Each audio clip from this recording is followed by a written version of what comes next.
गुरुर्ब्रह्मा गुरुर्विष्णु गुरुर्देवो महेश्वरा गुरुर्साक्षात् परब्रह्म तस्मै श्री गुरुवे नमः। ओम गजाननं भूतगणातिसेवितं कपितजम्बुफलचारुभक्षणं उमासुतं सौविनाशकारकं नमामि विघ्नेश्वरपादपङ्कजं। बोलो शंकर भगवान की जय। आज हम आपको शिव महापुराण कथा सुनाते हैं और उससे पहले की कथा सुनाने से पहले हम आपको एक उपाय बताते हैं। जो भी भक्तजन इस कथा को सुन रहे हैं वो 108 बार नमः शिवाय अवश्य लिखें 90 दिनों तक और फिर देखें उनके जीवन में क्या क्या चमत्कार होते हैं चमत्कार। तो कमेंट बॉक्स में अवश्य लिखेंगे कि हमने इस उद्देश्य से ओम नमः शिवाय लिखा था और हमारी ये मनोकामना पूर्ण हुई थी। अब हम आपको कथा षड्ध्वज शोधन का निरूपण के बारे में बताते हैं। उपमन्यु कहते हैं कि यदुनंदन इसके बाद गुरु शिष्य की योग्यता को देखकर उसके संपूर्ण बंधनों के निवृत्ति के लिए षड्ध्वज शोधन करें। कला तत्व भुवन वर्ण पद और मंत्र ये ही संक्षिप्त 6 अथवा कहे गए हैं।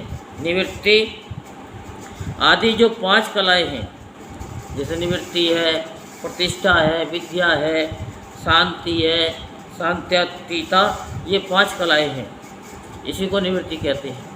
आदि जो 5 कलाएं हैं उन्हें विद्वान पुरुष कलाध्वा कहते हैं। अन्य 5 अध्वा इन 5 कलाओं से व्याप्त है। शिव तत्व से लेकर भूमि पर्यटन जो 26 तत्व हैं उनको तत्वाध्वा कहा गया है। ये अध्वा शुद्ध और अशुद्ध के भेद से 2 प्रकार का है। आधार से लेकर उन्मना तक और भुवनाध्वा कहा गया है। ये भेद और उपभेदों को छोड़कर 60 हैं। रुद्र स्वरूप जो 50 वर्ण हैं उन्हें वर्णाध्वा के संज्ञा दी गई है। पदों को पदाध्वा कहा गया है जिसके अनेक भेद हैं। सब प्रकार के उपमंत्रों से मंत्र ध्वा होता है जो परम विद्या से व्याप्त है। जैसे तत्वनायक शिव के तत्वों में गणना नहीं होती उसी प्रकार उस मंत्र नायक महेश्वर के मंत्राध्वा में गणना नहीं होती।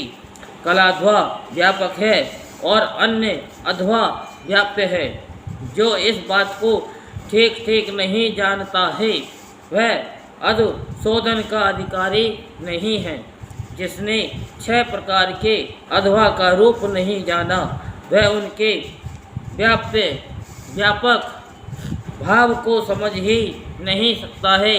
इसलिए अध्वाओं के स्वरूप तथा उनके व्यापक भाव को ठीक जानकर ही अधशोधन करना चाहिए।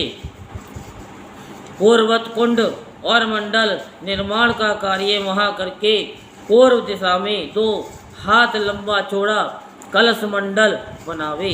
तत्पश्चात शिवाचार्य शिष्य सहित स्नान और नित्य कर्म करके मंडल में प्रविष्ट हो पहले के ही भांति शिव जी की पूजा करें। फिर वहाँ लगभग 4 सेर चावल से तैयार की गई खीर में से आधा प्रभु को नैवेद्य लगा दे और शेष खीर को होम के लिए रख दे। पूर्व दिशा की ओर बने हुए अनेक रंगों से अलंकृत मंडल में गुरु 5 कलशों के स्थापना करे। 4 को तो चारों दिशाओं में रखे और एक को मध्य भाग में। उन कलशों में मूल मंत्र के नमः शिवाय इन 5 अक्षरों को बिंदु और नाद से युक्त करके उनके द्वारा कल्प विधि का ज्ञाता गुरु ईशान आदि ब्रह्मों की स्थापना करे। मध्यवर्ती कलश पर ओम नमः ईशानाय नमः ईशानम स्थाप्यामि कहकर ईशान की स्थापना करें।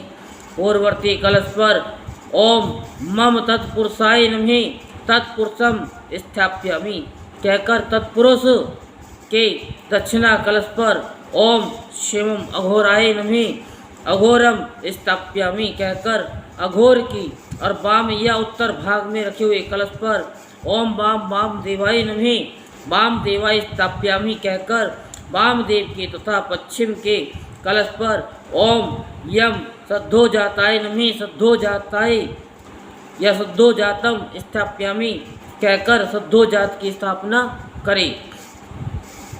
तदंतर रक्षा विधान करके मुद्रा बांधकर कलशों को अभिमंत्रित करे। इसके बाद पूर्वत शिवाग्नि में होम आरंभ करे। पहले होम के लिए जो आदि खीर रखी गई थी उसका हवन करके शेष भाग शिष्य को खाने के लिए दे।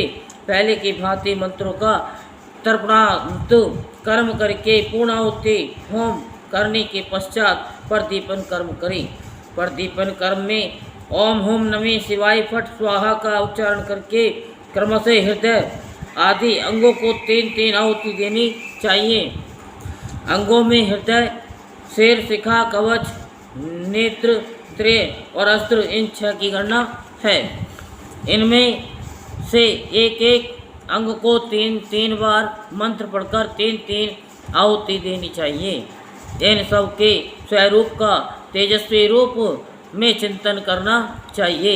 इसके बाद ब्राह्मण के कुमारी कन्या के द्वारा गाते हुए सफ़ेद सूत को एक बार त्रिगुण करके पुनः त्रिगुण करे।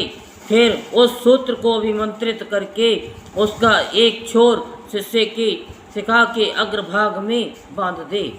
शिष्य सिर ऊंचा करके खड़ा हो जाए।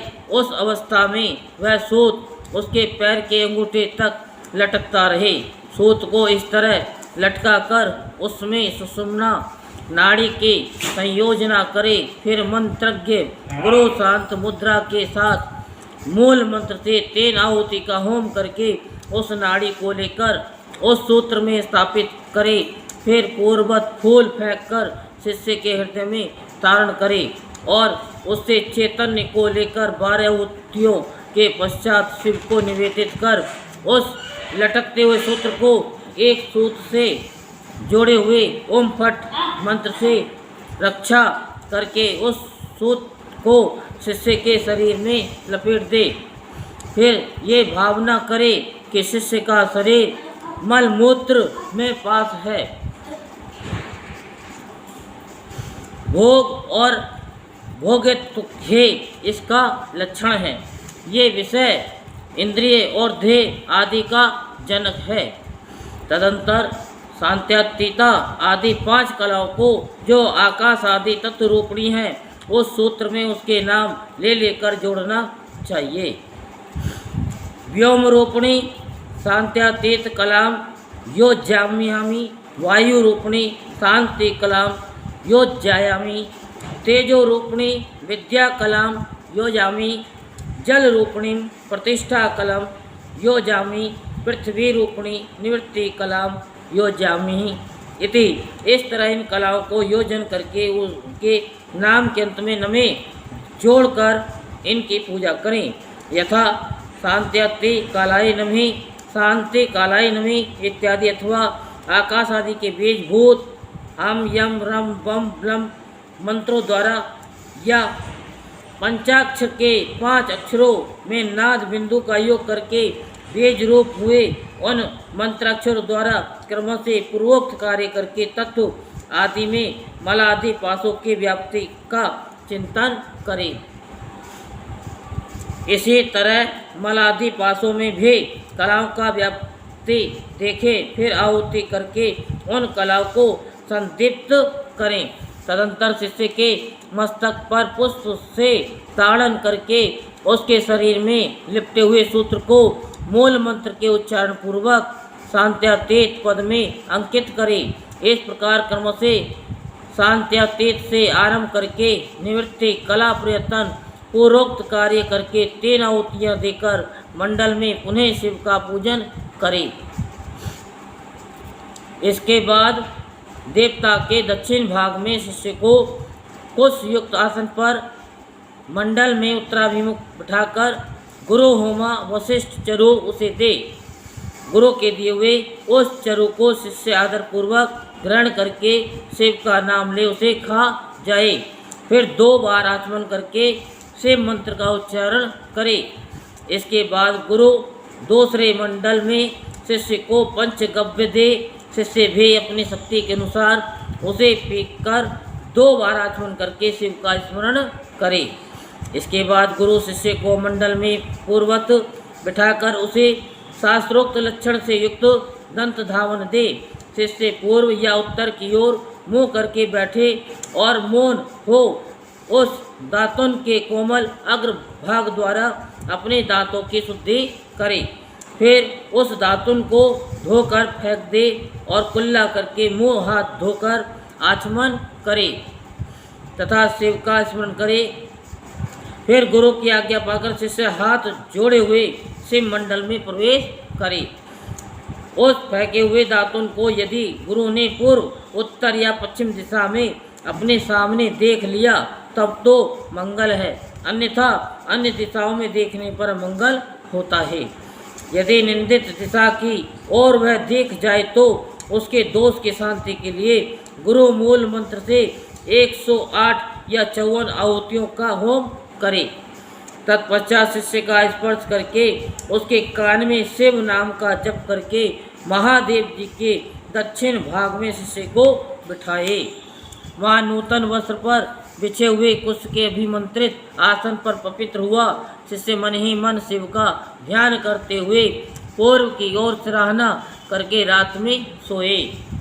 शिखा में सूत बंधे हुए उस शिष्य के शिखा को शिखा से ही बांधकर गुरु नूतन वस्त्र द्वारा हुंकार उच्चारण करके उसे ढक दे। फिर शिष्य के चारों ओर भस्म तिल और सरसों में तेन रेखा खींचकर फट मंत्र का जप करके रेखा के वायु भाग में दिक्पालों के लिए बलि दे।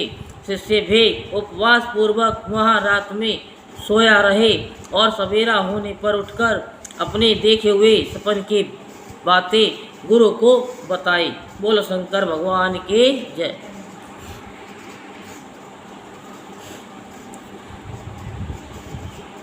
अब उपमन्यु कहते हैं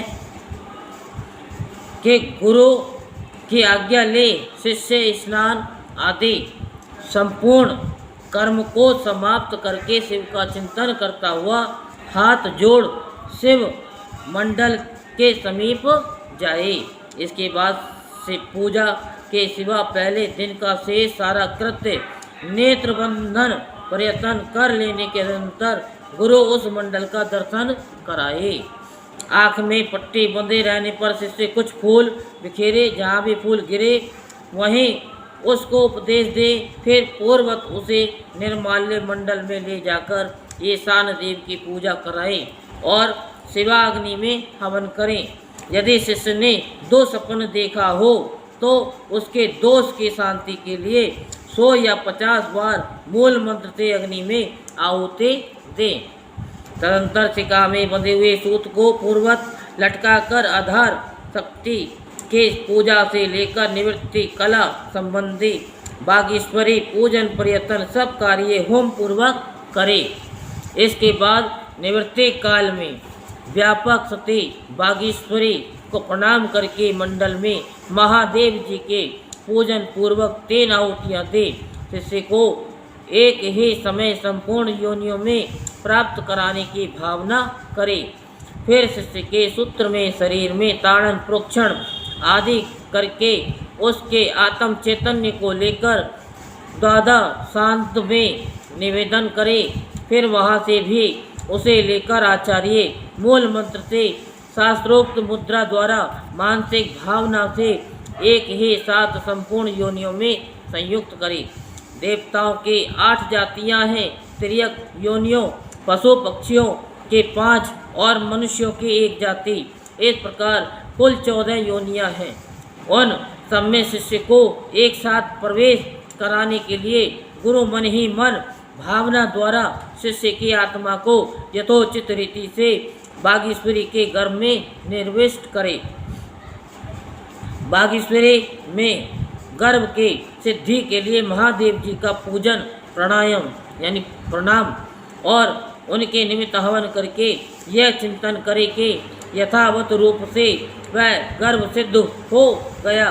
सिद्ध हुए गर्भ की उत्पत्ति, कर्मानुवृत्ति, सरलता, भोग प्राप्ति और परा प्रीति का चिंतन करें। तत्पश्चात उस जीव के उद्धार तथा जाति, आयु एवं भोग के संस्कार की सिद्धि के लिए 3 आहुति का हवन करके श्रेष्ठ गुरु महादेव जी से प्रार्थना करें। भोक्तृत्व विषयक आसक्ति अथवा प्रोक्तृता और विषयासक्ति रूप मल के निवारण पूर्वक शिष्य के शरीर का शोधन करके उसके त्रिविध पास का उच्छेद कर डाले। कपट या माया से बंधे हुए शिष्य के पास का अत्यंत भेदन करके उसके चैतन्य को केवल स्वच्छ माने। फिर अग्नि में पूर्णाहुति देकर ब्रह्मा का पूजन करे। ब्रह्मा के लिए 3 आहुतियाँ देकर उन्हें शिव की आज्ञा सुनाए। पिता में ये जीव शिव के परम पद को जाने वाला है, तुम्हें इसमें विघ्न नहीं डालना चाहिए। ये भगवान शिव के गुरुत्तर आज्ञा है। ब्रह्मा जी को शिव का ये आदेश सुनाकर उनके विधिवत पूजा और विसर्जन करके महादेव जी की अर्चना करें और उनके लिए 3 आहुति दें। तत्पश्चात निवृत्ति द्वारा शुद्ध हुए शिष्य के आत्मा का पूर्ववत उद्धार करके अपनी आत्मा एवं सूत्र में स्थापित कर बागेश्वरी का पूजन करें। उनके लिए 3 आहुति दें और प्रणाम करके विसर्जन कर दें। तत्पश्चात निवृत्ति पुरुष प्रतिष्ठा कला के साथ सानिध्य स्थापित करें। उस समय एक बार पूजा करके 3 आहुति दे और शिष्य के आत्मा के प्रतिष्ठा कला में प्रवेश की भावना करके इसके बाद प्रतिष्ठा का आवाहन करके पूर्वोक्त संपूर्ण कार्य संपन्न करने के पश्चात उसमें सर्वत्र व्यापक बागेश्वरी देवी का ध्यान करें। उनके कांति पूर्ण चंद्र मंडल के समान है। ध्यान के पश्चात शेष कार्य पूर्वत करें। तदंतर भगवान विष्णु को परमात्मा शिव के आज्ञा सुनाएं। फिर उनका भी विसर्जन आदि शेष कृत्य पूर्ण करके प्रतिष्ठा का विद्या से संयोग करें। उसमें भी पूर्वत सब कार्य करें। साथ ही उसमें व्यापक बागेश्वरी देवी का चिंतन पूजन तथा प्रज्वलित अग्नि में पूर्ण होमांत सब कर्म क्रम से संपन्न करके पूर्ववत नील रुद्र का आवाहन एवं पूजन आदि करें। फिर पूर्वोक्त रीति से उन्हें भी शिव की आज्ञा सुना दें। तदंतर उनका भी विसर्जन करके शिष्य के 2 शांति के लिए विद्या कला को लेकर उसके व्याप्ति का अवलोकन करें और उसमें व्यापिका बागेश्वरी देवी का पूर्व ध्यान करें। उनकी आकृति प्रातःकाल के सूर्य की भांति अरुण रंग की है और वे 10 दिशाओं को उद्भासित कर रही है। इस प्रकार ध्यान करके शिष्य कार्य पूर्वत करे। फिर महेश्वर देव का आवाहन पूजन और उनके उद्देश्य से हवन करके उन्हें मन ही मन शिव की पूर्वत आज्ञा सुनाई। तत्पश्चात महेश्वर का विसर्जन करके अन्य शांति कला को शांत्यातीता कला तक पहुँच जाकर उसके व्यापकता का अवलोकन करें। उसके स्वरूप में व्यापक बागेश्वरी देवी का चिंतन करें। उनका स्वरूप आकाश मंडल के समान व्यापक है। इस प्रकार ध्यान करके पूर्ण आहुति होम प्रयत्न सारा कार्य पूर्वत करे। शेष कार्य की पूर्ति करके सदाशिव की विधिवत पूजा करे और उन्हें भी अमित पराक्रमी शंभु की आज्ञा सुना दे और वहाँ भी पूर्वत शिष्य के मस्तक पर शिव की पूजा करके उन बागेश्वर देव को प्रणाम करे और उनका विसर्जन कर दे। तदंतर शिव मंत्र से पूर्वत शिष्य के मस्तक का प्रोक्षण करके ये चिंतन करे कि शांत्यातीत कला का शक्ति तत्व में विलय हो गया। 6 अधभाव से परे जो शिव के सर्वात व्यापनी पराशक्ति है वह करोड़ों सूर्य के समान तेजस्वी है। ऐसा उसके स्वरूप का ध्यान करें।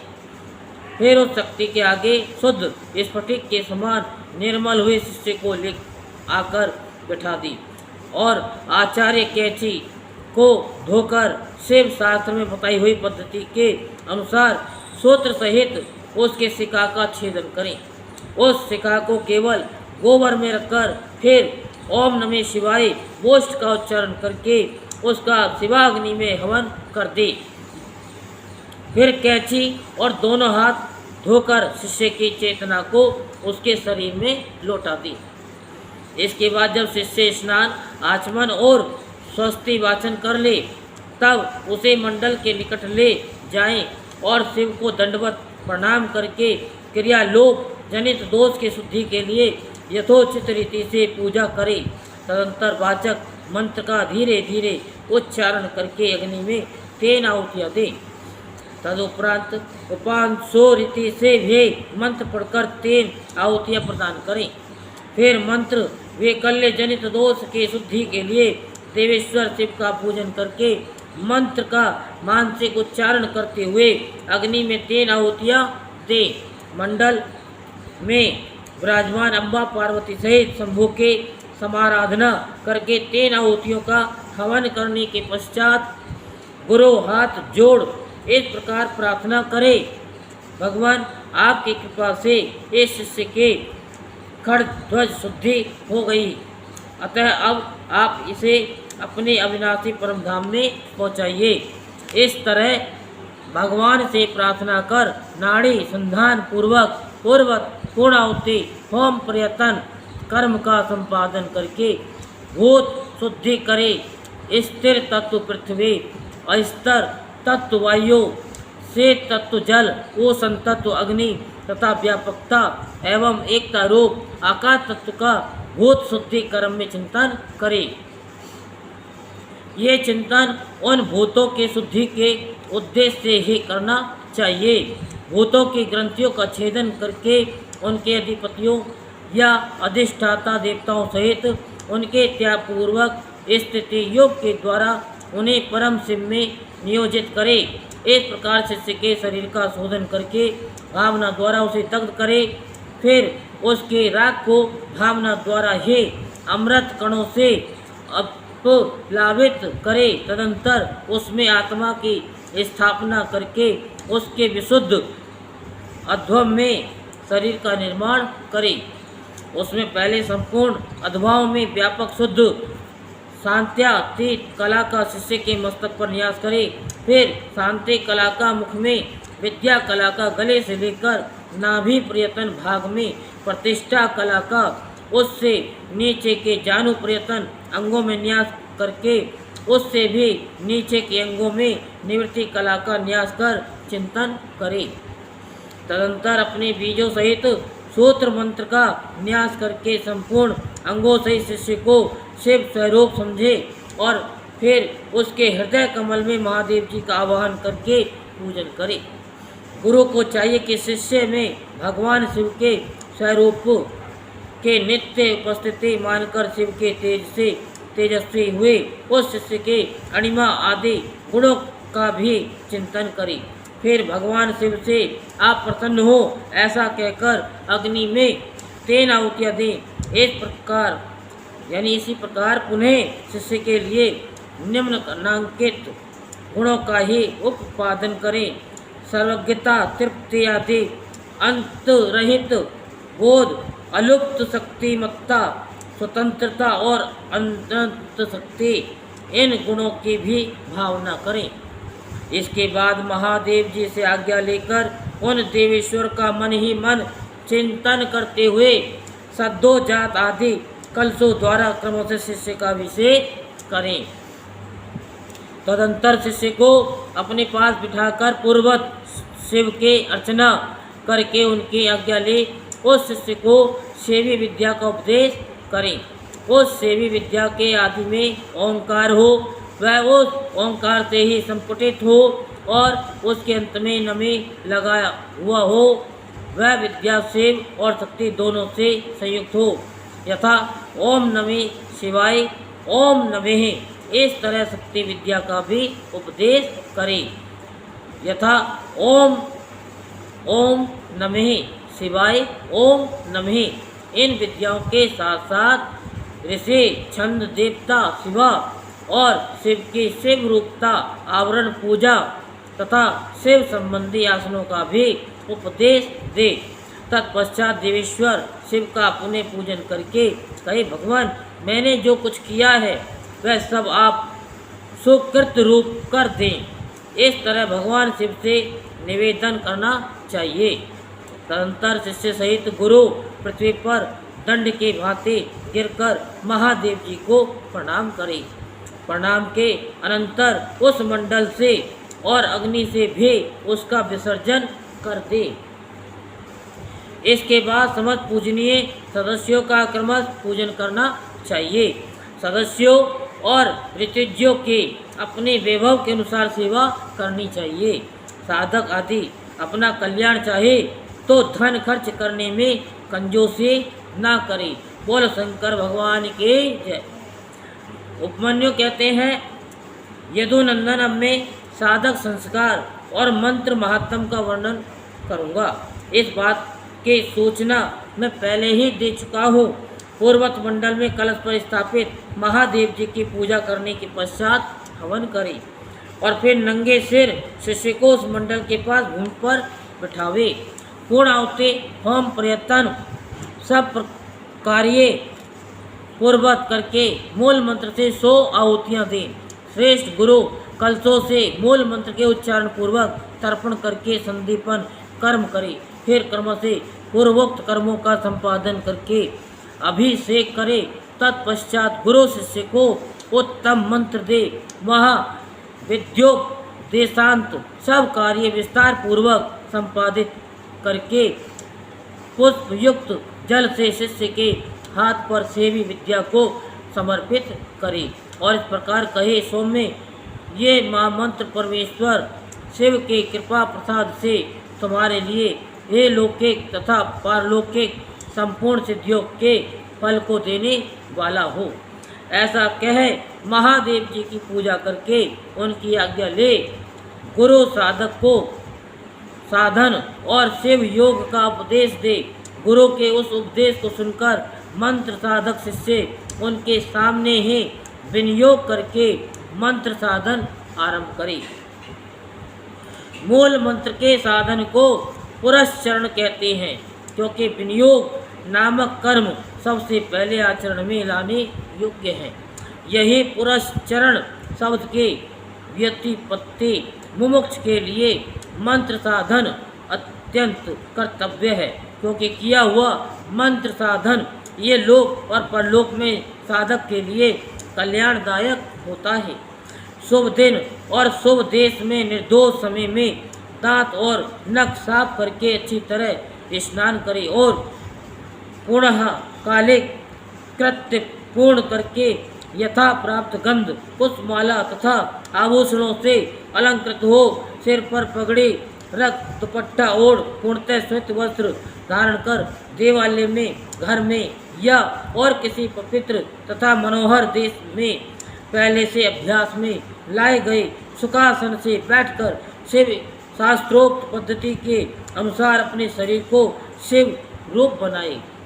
फिर देव देवेश्वर नकुलेश्वर शिव का पूजन करके उन्हें खीर का नैवेद्य अर्पित करे। क्रम से उनकी पूजा पूरी करके उन प्रभु को प्रणाम करे और उनके मुख से आज्ञा पाकर 1 करोड़, आधा करोड़ अथवा चौथाई करोड़ शिव मंत्र का जप करे अथवा 20 लाख या 10 लाख जप करे। उसके बाद से सदा पायस एवं क्षार नामक रहित अन्य पदार्थ का दिन रात में केवल 1 बार भोजन करें। अहिंसा, क्षमा, सम, मनोनिग्रह, दम, इंद्रिय संयम का पालन करता रहे। खीर न मिले तो फल, मूल आदि का भोजन करे। भगवान शिव ने निम्नांकित भोज्य पदार्थों का विधान किया है जो उत्तरोत्तर श्रेष्ठ है। पहले तो चरो भक्षण करना योग्य है, उसके बाद सत्तू के कण, जौ के आटे का हलवा, साग, दूध, दही, घी, मूल फल और जल ये आहार के लिए विहित है। इन भक्ष्य भोज्य आदि पदार्थों को मूल मंत्र से अभिमंत्रित करके प्रतिदिन मौन भाव से भोजन करे।